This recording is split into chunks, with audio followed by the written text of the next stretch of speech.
Hello दोस्तों, आपके अपने यूट्यूब चैनल सहज आर्ट्स हिस्ट्री में आप सभी का स्वागत है। आज हम कक्षा 10 के लिए महत्वपूर्ण काल, कवि और उनकी रचनाएं सीखेंगे।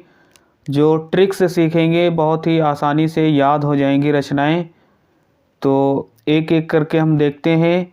सभी काल हमने ले लिए हैं, वीरगाथा काल, भक्ति काल, इसमें सभी जो शाखाएं बटी हुई हैं वो रीतिकाल, आधुनिक काल और आधुनिक काल के भी जितने भाग हैं सभी हमने ले लिया और सभी की रचनाएं हमने ले ली हैं। और एग्ज़ाम में दो दो रचनाएं हर एक से पूछता है। वीरगाथा काल की दो रचनाएं और दो कवियों के नाम, और भक्ति काल के दो कवि के नाम, ऐसे करके रीत काल के दो कवियों के नाम। ऐसे एग्ज़ाम में क्वेश्चन देखने को मिलते हैं और उनके साथ साथ हम इनमें एक एक रचना भी याद करते चलेंगे। तो देखते हैं, अगर ये पूरा वीडियो देख लिया तो हम शुरू के क्वेश्चन जो एग्ज़ाम में आते हैं हम आसानी से कर पाएंगे। तो देखते हैं, पहला जो काल है वीरगाथा काल। तो काल, कवि और रचनाएं हमने अलग अलग बना ली। तो वीरगाथा काल में जो प्रतिनिधि कवि हैं चंद-बरदाई, रचनाकार चंद-बरदाई हैं और दूसरे हैं जगनिक। तो चंद-बरदाई जो हैं, चंद-बरदाई की रचना है, यहाँ पर हम देख सकते हैं पृथ्वीराज रासो। तो चंद-बरदाई की रचना पृथ्वीराज रासो है। तो हमको ये याद रखना है वीरगाथा काल के दो कवि चंद-बरदाई और जगनिक। चंद-बरदाई और जगनिक, ये दो कवियों के नाम हमको याद रखना है वीरगाथा काल के। अगर कहेगा वीरगाथा काल के दो कवियों के नाम लिखिए तो हमको चंद-बरदाई और जगनिक याद होना चाहिए। तो चंद-बरदाई, इनकी रचना है पृथ्वीराज रासो। तो इसको कैसे याद रखेंगे? चंद मतलब चंद्रमा और पृथ्वी मतलब पृथ्वी। तो चंद्रमा जो है पृथ्वी का उपग्रह है। तो इस प्रकार से हम याद रख सकते हैं कि पृथ्वी का उपग्रह क्या है? चंद्रमा। तो चंद-बरदाई, जैसे ही चंद-बरदाई होगा हमको याद आ जाएगा कि पृथ्वीराज रासो इनकी रचना है, क्योंकि चंद्रमा और पृथ्वी साथ साथ रहते हैं, क्योंकि पृथ्वी का उपग्रह चंद्रमा है। तो चंद-बरदाई, इनकी रचना हो जाएगी पृथ्वीराज रासो। अगला है जगनिक, इनकी है परमाल रासो। तो इसको कैसे याद रखेंगे? जगनिक की परमाल रासो। तो जगनिक मतलब जागना, परमाल मतलब दूसरे के माल को अगर बचाना होगा तो हमको जागना पड़ेगा। तो जगनिक से परमाल रासो, ऐसे हम इसको याद रख सकते हैं। जगनिक की रचना है परमाल रासो, मतलब पराये माल को अगर बचाना होगा तो जागना पड़ेगा। तो जगनिक, परमाल रासो, ऐसे हम इसको याद कर सकते हैं। इसको आल्हा खंड भी कहा जाता है, ये बात हमको ध्यान रखना है। तो अगला देखते हैं भक्ति काल। भक्ति काल में क्या है? वीरगाथा काल के बाद भक्ति काल आया और भक्ति काल के कवि में इसमें कई शाखाएं इसकी बटी थीं भक्ति काल में। तो भक्ति काल में ज्ञान मार्गी और प्रेम मार्गी, ये अलग शाखा थी। उसके बाद कृष्ण काव्य धारा और राम काव्य धारा, ये अलग थी। तो इसमें निर्गुण और सगुण थे। तो ये हैं सगुण और ये हैं निर्गुण। तो ज्ञान मार्गी शाखा में क्या था? ज्ञान मार्गी और प्रेम मार्गी। तो ज्ञान मार्गी के कवि में आएंगे कबीरदास, और इनकी बस एक रचना है कबीरदास की, बीजक। और ये हैं ज्ञान मार्गी, संत काव्य धारा के अंतर्गत हैं कबीरदास और दूसरे हैं दादू दयाल। तो कबीरदास की एक रचना है मात्र बीजक, और जिसके अंतर्गत है साखी सबद रामायणी। इसी के अंतर्गत ये तीन आती हैं रचनाएं, साखी सबद रामायणी। मेन इनकी एक रचना है बीजक। अगला है दादू दयाल। तो दादू दयाल की एक रचना हमको ये याद रखना है, इम्पॉर्टेंट है, अनभयवाणी। ये दादू दयाल की रचना है। अगला है प्रेम मार्गी, सूफी काव्य धारा। तो प्रेम मार्गी सूफी काव्य धारा में हमको ये दो कवि हैं, इनके बारे में पढ़ना है। तो मलिक मोहम्मद जायसी, तो मलिक मोहम्मद जायसी की रचना है पद्मावत। उसके बाद अगले हैं कुतुबन, तो कुतुबन की है मृगावती, कुतुबन की मृगावती है। तो कुतुबन, बन का मतलब होता है वन, बन का मतलब वन, और मृग, मृग मतलब होता है हिरन। तो हिरन कहाँ रहते हैं? वन में रहते हैं। तो ऐसे हमको याद रख लेना है कि वन, कुतुबन, मृगावती मतलब वन में मृग रहते हैं, तो कुतुबन की रचना हो जाएगी मृगावती। उसके बाद अगला है कृष्ण काव्य धारा, तो जो अगली है कृष्ण काव्य धारा, तो यहाँ पर कृष्ण काव्य धारा में पहले कवि सूरदास, तो सूरदास की रचना याद करने में आसान है बहुत। सूरसागर, सूरसारावली, सूरसागर है, सूरसारावली है, साहित्य लहरी है। तो इस प्रकार से इनकी रचनाएं याद कर सकते हैं। इनका तो आगे सूर यहाँ पे लगा है, तो सूर यहाँ भी लगा हुआ है, तो सूरदास, सूरसागर। अगला है मीराबाई, तो इनकी रचना मीरा पदावली, तो इसको ऐसे ही याद रख सकते हैं, मीराबाई की रचना मीरा पदावली। तो ये कृष्ण काव्य धारा के अंतर्गत आते हैं। सूरदास भी कृष्ण की भक्ति करते थे और मीराबाई भी कृष्ण की भक्ति करती थी, इसलिए कृष्ण काव्य धारा में ये दोनों हमको याद रखना है। उसके बाद अगला है राम काव्य धारा, तो राम काव्य धारा के अंतर्गत यहाँ पर तुलसीदास और केशवदास। तो तुलसीदास की रचना हमको याद रखना है विनय पत्रिका, तो तुलसीदास की रचना विनय पत्रिका, और केशवदास की रचना रामचंद्रिका। तो केशवदास रामचंद्रिका, तुलसीदास विनय पत्रिका, ये हमको इनकी रचनाएं याद रखना है। भक्त काल के दो कवियों के नाम लिखिए।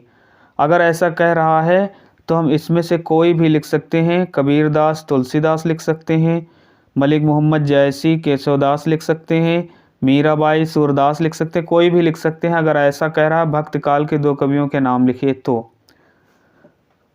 और अगर ये कहेगा ज्ञान मार्गी के अंतर्गत, तब हमको ये लिखना होगा। वैसे इतना ये नहीं पूछता है, बस सीधे यही पूछता है कि भक्त काल के दो कवियों के नाम, वीरगाथा काल के दो कवियों के नाम, ऐसे पूछता है। अगला देखते हैं रीतिकाल, तो रीतिकाल में बिहारी लाल हैं, रीतिकाल में बिहारी लाल प्रतिनिधि कवि हैं। रीतकाल के प्रतिनिधि कवि बिहारी लाल और दूसरे हैं भूषण। तो बिहारी की रचना है बिहारी सतसई और भूषण की रचना है शिवराज भूषण। तो इसमें भी बिहारी लगा हुआ है, इसमें भूषण है, तो शिवराज भूषण इसमें है। इनको याद रखना बहुत आसान है। तो बिहारी लाल, बिहारी सतसई, भूषण, शिवभूषण। उसके बाद है अगला आधुनिक काल, तो आधुनिक काल कई भागों में बटा हुआ है। तो यहाँ आधुनिक काल में पहले हम देखेंगे भारतेंदु हरिश्चंद्र। आधुनिक काल के भारतेंदु युग को, पहला युग कौन सा है? पहला युग है भारतेंदु युग। तो पहला युग जो दिया गया है भारतेंदु युग, भारतेंदु युग के कवि भारतेंदु हरिश्चंद्र, दूसरे कवि श्रीधर पाठक हैं। तो भारतेंदु युग के प्रतिनिधि कवि भारतेंदु हरिश्चंद्र हैं और श्रीधर पाठक हैं। तो भारतेंदु हरिश्चंद्र की रचना प्रेम माधुरी, भारतेंदु हरिश्चंद्र की रचना प्रेम माधुरी, श्रीधर पाठक की रचना कश्मीर सुषमा। उसके बाद अगला है द्विवेदी युग। द्विवेदी युग में क्या है? द्विवेदी युग में मैथिली शरण गुप्त और अयोध्या सिंह उपाध्याय हरिऔध, इनका पूरा नाम है अयोध्या सिंह उपाध्याय हरिऔध। तो मैथिली शरण गुप्त की रचना क्या है? साकेत। एक रचना है साकेत, दूसरी है यशोधरा। तो साकेत और यशोधरा, इसमें से हम कोई भी रचना याद कर सकते हैं और ये बहुत ही इम्पॉर्टेंट रचनाएं हैं, एग्जाम में अक्सर आती हैं। मैथिली शरण गुप्त की रचना साकेत और यशोधरा।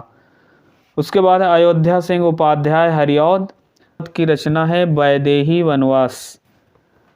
तो अयोध्या सिंह उपाध्याय हरिऔध की रचना वैदेही वनवास हमको याद रखना है, वैदेही वनवास। उसके बाद अगला है छायावाद युग। तो छायावादी युग के 2 प्रतिनिधि कवि या पूछ ले ऐसे, या छायावाद के कवियों के नाम लिखिए, तो हमको इनको याद रखना है, जयशंकर प्रसाद, महादेवी वर्मा। तो जयशंकर प्रसाद, महादेवी वर्मा, तो जयशंकर और महादेवी वर्मा इनको हमको याद रखना है 2। अगर छायावाद के कवियों के नाम पूछे तो हमको इन दोनों के लिख देना है। तो जयशंकर प्रसाद का महाकाव्य है कामायनी और महादेवी वर्मा का है यामा। ये रचनाएं इम्पॉर्टेंट हैं, इनको अच्छे से याद रखना है। जयशंकर प्रसाद, कामायनी, महादेवी वर्मा, यामा। अगला है प्रगतिवाद।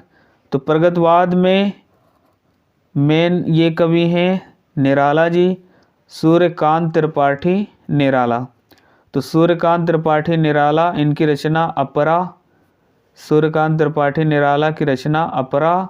उसके बाद रामधारी सिंह दिनकर, रामधारी सिंह दिनकर इनकी रचना है कुरुक्षेत्र उर्वशी। तो रामधारी सिंह दिनकर इनकी रचना कुरुक्षेत्र। तो राम, इसको याद रख सकते हैं ऐसे कि राम ने दिन रात मेहनत करके कुरुक्षेत्र में विजय पाई। कुरुक्षेत्र का मतलब होता है युद्ध, तो युद्ध में विजय पाई। रामधारी सिंह दिनकर मतलब राम ने जब दिन रात एक कर दिया था तब जाकर कुरुक्षेत्र में विजय पाई। ऐसे हमको याद रखना है इसको, रामधारी सिंह दिनकर, कुरुक्षेत्र और उर्वशी। उसके बाद है अगला प्रयोगवाद। तो इनकी रचना है अज्ञेय। तो कितनी नाव में कितनी बार, कितनी नाव में कितनी बार, मतलब ये चीज़ नहीं पता है कितनी नाव में कितनी बार, ये इनकी रचना है अज्ञेय की।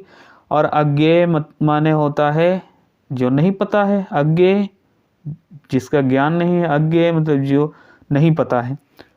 तो कितनी नाव में कितनी बार, ये चीज़ नहीं पता है, ऐसे इसको हम याद रख सकते हैं। अगला है धर्मवीर भारती। तो प्रयोगवादी कवि अज्ञेय हो जाएंगे। अगले हैं धर्मवीर भारती। तो अज्ञेय की रचना है कितनी नाव में कितनी बार, मतलब वो चीज़ अज्ञेय है। इनका पूरा नाम जानते हैं सभी, सच्चिदानंद हीरानंद वात्सेन अज्ञेय। पूरा नाम है सच्चिदानंद हीरानंद वात्सेन अज्ञेय। वात्सल्य अज्ञेय भी लिखा होता है, वात्स्यन अज्ञेय भी होता है। तो इनको शार्ट में ऐसे ही कहा जाता है अज्ञेय। तो कितनी नाव में कितनी बार, ये हमको याद रखना है। धर्मवीर भारती की रचना कनुप्रिया, ये हमको याद रखना है, बहुत ही इम्पॉर्टेंट है, एग्जाम में आती है बहुत। धर्मवीर भारती कनुप्रिया।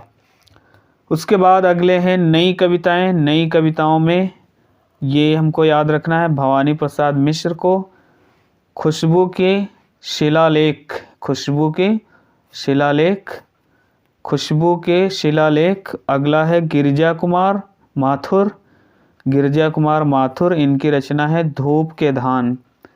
तो ये नई रचनाएं हैं, तो इनको हमको याद रखना है, इन नई कविता के अंतर्गत आती हैं भवानी प्रसाद मिश्र, गिरिजा कुमार माथुर, खुशबू के शिलालेख, धूप के धान।